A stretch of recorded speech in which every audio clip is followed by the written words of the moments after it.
The Buddha's teaching is an extraordinarily positive message. He does say that he teaches only two things, suffering and the end of suffering. But the important point there is the end. And yet he says that it's not possible to find the end without understanding what suffering really means.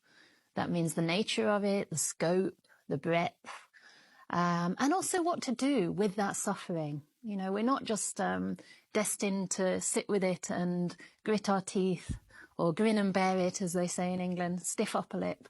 There's actually some meaning to it, and something that can be done to help us deepen our compassion and our wisdom. And this is why it's such a wonderful message.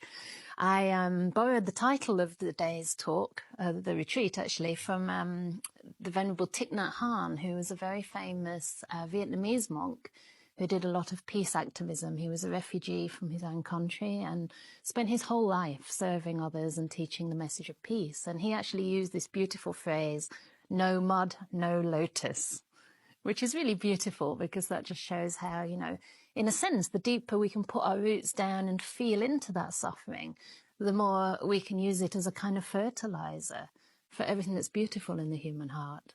And I think this is especially possible when we stop personalizing the suffering, the disappointment, the discomfort that we experience, and start to see it as something universal, a universal predicament that we share and that we can actually help one another with.